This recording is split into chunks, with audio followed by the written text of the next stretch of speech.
Ya Allah, ampuni dosa ibu saya. Beri kesempatan saya membahagiakannya, ya. Beri kesempatan. Tangan kanan saya genggam ibu saya, tapi yang kiri itu udah gak ada yang dipegang, Pak.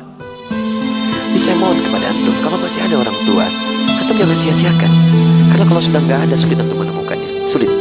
Ya, itu anugerah. Aku pandangi jasad ibuku yang telah dingin. Kultus thumma ayyun. Aku bertanya lagi, setelah itu apa? Qala, Masya Allah, thumma birrul walidain. Setelah itu berbaktilah kepada kedua orang tua. Letaknya langsung setelah ibadah kepada Allah Subhanahu wa ta'ala. Jadi Nabi langsung menjelaskan kandungan ayat tadi. Saking pentingnya bakti kepada kedua orang tua, itu diletakkan urutannya setelah sholat 5 waktu, disejajarkan dengan amalan yang dicintai oleh Allah Subhanahu wa ta'ala. Jadi kalau antum, maaf, ingin mencari amalan setelah sholat yang maksimal, yang dengan amal itu dosa bisa digugurkan, kedekatan bisa dibangun, cinta bisa diraih, ada orang tua. Makanya mumpung masih ada, ayo manfaatkan. Barangkali Allah titipkan kepada antum bukan ingin membuat antum lelah, barangkali ingin ya mengurangi bahkan menghilangkan dosa-dosa yang melekat dalam diri antum, ingin menghadirkan cinta Allah kepada antum, ingin memudahkan aktivitas yang antum sedang jalani. Saya sering katakan begini ya, saya sering katakan, maaf ya, hasil kerja keras antum itu, kalau antum sukses, boleh jadi kerja keras antum cuma 30%-nya, 70%-nya, disitulah tangisan ibunda anda yang menangis di pertengahan malam. Peluh keringat ayah anda yang dalam mencangkul itu berkata kepada Allah, ya Allah mohon, jangan sampai anak saya seperti ini keadaannya. Ya Allah jadikan dia lebih bahagia. Pernahkah antum dengar kisah ketika Sayyidah Hajar alaihissalam mencari air untuk Ismail alaihissalam? Silahkan cek. Yang bolak-balik siapa? Hajar naik sofa, turun ke Marwah, balik lagi. Berapa balikan? 7 kali bolak-balik. Teman-teman sekalian, yang dapat airnya siapa? Ismail alaihissalam. Sekarang lihat baik-baik. Saat Ismail alaihissalam ingin air, itu kan bayi bergerak-gerak nangis. Jarang, hampir saya nggak pernah lihat ada bayi nangis kaki tangannya nggak gerak. Diam aja begitu kan? Pasti punya masalah itu. Kalau dia menangis pasti bergerak ke kiri. Makanya dia menangis minta air. Asi tidak keluar. Disimpan di bawah. Ibunya bolak-balik. Jadi saat ibunya naik ke sofa, kaki masih bergerak. Hantam tanah ini, tangan begini-begini, tapi nggak ada yang keluar. Kapan air itu keluar? Ketika ibunya bertawakal kepada Allah, dia bermohon kepada Allah, ya Allah nggak mungkin kau titipkan ya Allah ujian ini kecuali engkau berikan jalan keluarnya. Ya Allah hamba sangat yakin dengan karuniamu. Ya Allah hamba mohon, ya Allah hamba mohon. Sofa berpikir dengan cara yang bening, Marwah mengharapkan hasil terindah harapan besar yang ingin diraih. Bolak-balik 7 kali. Begitu sampai 7 balikan, turunlah kemudian anugerah Allah di situ. Ikhtiar dibangun, kemudian hasil didapatkan. Kadang-kadang yang ikhtiar orang tua, yang dapat hasil anak.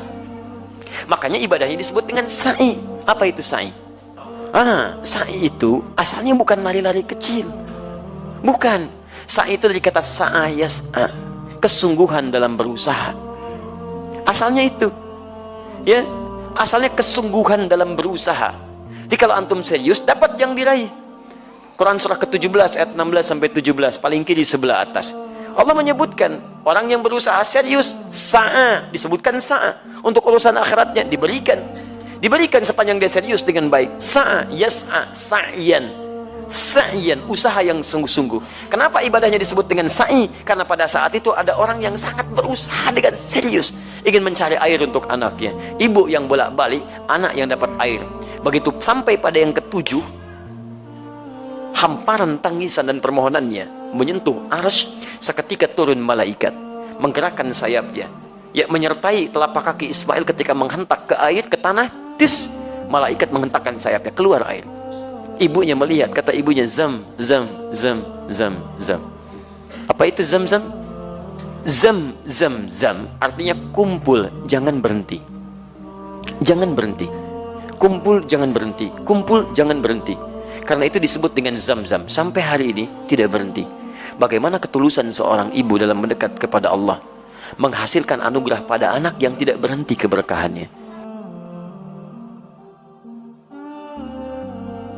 Karena itu saat antum merasa sudah sukses, usia antum sudah matang 40 tahun ke atas, maka turunlah Quran surah ke-46 ayat ke-15, paling kiri sebelah atas. Jangan antum kira kesuksesan itu antum yang raih.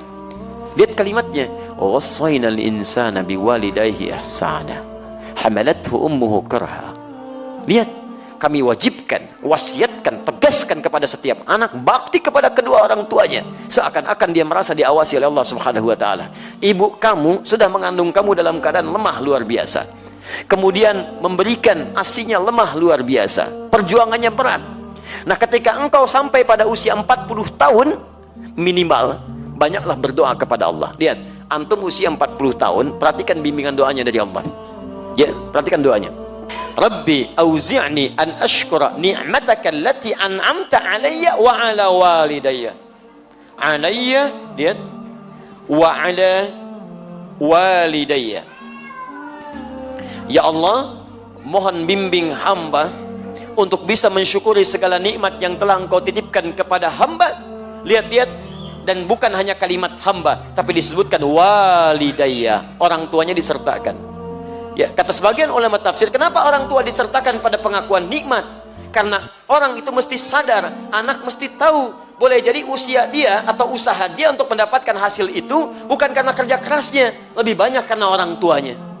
Mustahil teman-teman sekalian antum ujuk-ujuk mendapatkan sesuatu. Pasti ada kaitan dengan orang tua antum yang berdoa kepada antum, yang bermohon kepada Allah. Antum disekolahkan investasi orang tuanya, dicarikan guru yang spesial untuk mengajarkan antum, diberikan kasih sayang, makanan terbaik. Tiba-tiba antum katakan, ini semua karena saya, tidak ada peran orang tua. Siapa antum?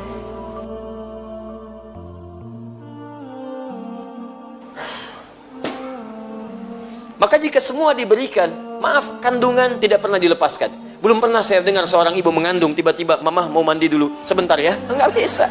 Kemana aja dibawa. 9 bulan 10 hari berjuang dengan lelahnya. Quran surah 7 ayat 189. ASI sempurna sampai 2 tahun gratis, paling bagus. Quran surah kedua ayat 233. Mencarikan guru untuk belajar sampai paham, ya, sampai antum paham bisa berbagi. Quran surah ke-9 ayat 122. Menjadi dekat dengan Allah dalam belajar. Quran surah 58 ayat ke-11. Cari guru ngaji, ayo talaki, datang ke masjid, carikan tempat, cari guru terbaik, sampai doa, dilindungkan dari setan. Contoh Quran surah ketiga 35 sampai 37. Semua ada perhatian. Tiba-tiba setelah dewasa, Masya Allah, minta sedikit saja, antum katakan, kenapa? Dan hebatnya, orang tua nggak pernah minta. Nggak pernah minta, jarang umumnya minta. Ya, tapi kalau sudah ada sinyal, antum mesti paham. Itu yang kadang-kadang susah. Ya, nah, jadi teman-teman sekalian, indah. Makanya lihat ya, itu ditempatkan setelah sholat tepat pada waktunya, bakti kepada kedua orang tua. Jadi berbahagialah antum kalau masih ada orang tua lengkap. Demi Allah saya katakan. Ya, saya ingin katakan pada antum, tolong jangan tunggu penyesalan di akhir. Karena kalau sudah tidak ada, nggak ada kesempatan untuk bisa mewujudkannya.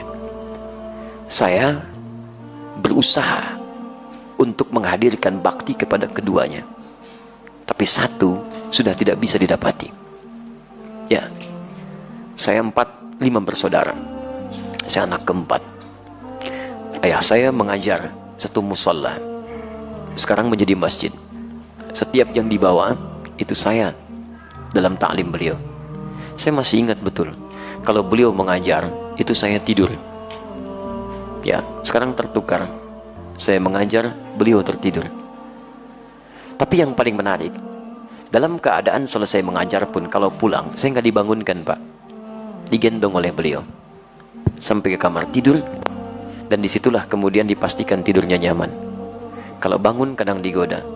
Dari mana taunya? Karena saya pernah pura-pura tidur untuk tahu apa yang ayah saya lakukan dalam keadaan saya demikian. Ternyata dijaga betul sampai ke rumah. Sampai tiba masanya, kemudian saya mau masuk pesantren. Apa yang terjadi? Ayah saya diberikan ujian sakit oleh Allah Subhanahu wa taala. Dengan sakit itu kemudian kami menjenguk ke rumah sakit. Ayah saya hanya memeluk, mengatakan, maafkan, saya tidak bisa mengantar. Maafkan, ayah tidak bisa mengantar. Saya peluk beliau, saya berangkat ke pesantren, dan ternyata itulah akhir pertemuan kami. Saya pulang, kemudian sampai rumah sudah tidak punya kesempatan menatapnya. Ya, sudah dikuburkan, saya peluk ibunda saya temani beliau tidur, hanya melihat dalam mimpi mengenakan kemeja biru muda, dan hanya kemudian memberikan isyarat senyuman. Itu akhir yang saya lihat dalam mimpi. Kini saat kita punya sesuatu untuk berbagi, minimal memberikan kebahagiaan, orangnya sudah nggak ada. Saya betapa bahagia waktu membawa ibunda saya haji. Saya genggam tangannya dengan tangan kanan saya. Dalam sa'i saya berdoa kepada Allah, ya Allah, mohon ganti kasih sayang ibu saya. Ini ibu saya bawa, ya Allah. Saya mohon, ya Allah, ampuni dosa saya, ya Allah. Ampuni dosa ibu saya. Beri kesempatan saya membahagiakannya, ya Allah. Beri kesempatan. Tangan kanan saya genggam ibu saya, tapi yang kiri itu udah gak ada yang dipegang, Pak. Jadi saya mohon kepada antum, kalau masih ada orang tua, antum jangan sia-siakan. Karena kalau sudah gak ada, sulit antum menemukannya. Sulit. Ya, itu anugerah. Ya, teman-teman sekalian, saya kira itu bagian kedua. Ya, dan yang terakhir, qultu thumma ayyun, saya bertanya lagi, apalagi setelah yang kedua itu? Kata Nabi, thummal jihadu fi sabilillah, baru jihad fi sabilillah. Perhatikan, jihad fi sabilillah letaknya nomor 3. Nomor 3 setelah bakti pada orang tua. Jadi bahkan nanti dalam kaidah nggak boleh antum mau jihad, orang tua tidak sepakat, antum maksa jihad, antum dosa. Nanti kita lihat bab selanjutnya. Ada seorang ingin berjihad, orang tuanya ternyata belum mengizinkan dia berangkat, dan sedih. Apa kata Nabi? Masya Allah, kata Nabi, pulang kamu ke rumah, buat dia tertawa seperti engkau membuatnya menangis. Buat dia tertawa seperti engkau membuatnya menangis. Saking tingginya nilai bakti pada orang tua, pahala antum diberikan di situ. Kadang antum nyari pahala keluar rumah, di dalam rumah ada sosok yang sangat dalam yang menghadirkan pahala kebaikan kita. Mungkin jalan surga antum bukan di luar, orang tua yang dititipkan kepada antum. Yang lain usia 60 tahun, yang lain 50 tahun. Kok orang tua antum 80 tahun hadir di samping antum? Kadang-kadang rasanya makin repot. Ternyata di situ surganya ternyata. Dan itu jihad terpenting dibandingkan dengan keluar, dan urutannya nomor 3. Urutan nomor 3. Karena itu hadis ini dan ayat yang kita bahas ingin memberikan pesan yang dalam kepada kita semua, agar dalam setiap kesempatan mari kita tunjukkan bahwa tidak salah Allah amanahkan pada kita orang tua, yang dengan itu titian surga kita bisa diraih.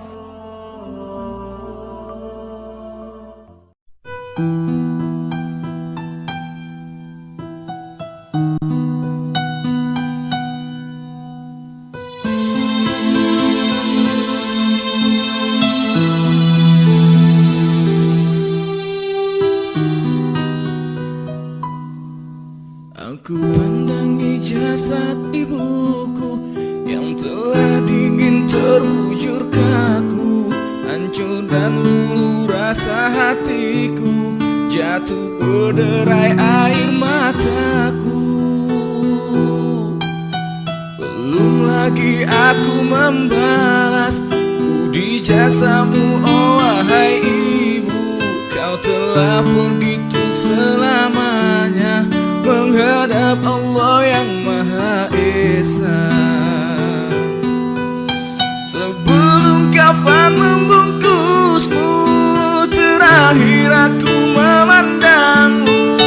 Maafkanlah wahai ibu, relakanlah air susumu, hanya doa dan air mata mengiringimu ke pusara. Semoga ibu diterima di sisi Allah yang kuasa.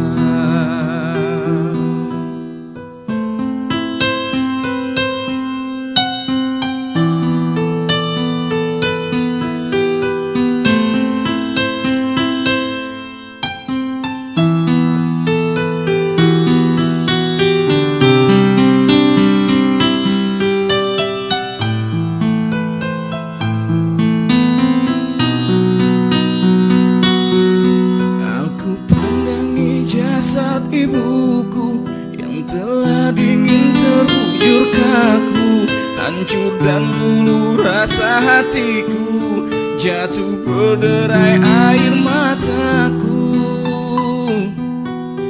Belum lagi aku membalas budi jasamu, oh wahai ibu. telah pergi untuk selamanya menghadap Allah yang Maha Esa. Sebelum kafan membungkusmu, terakhir aku memandangmu. Maafkanlah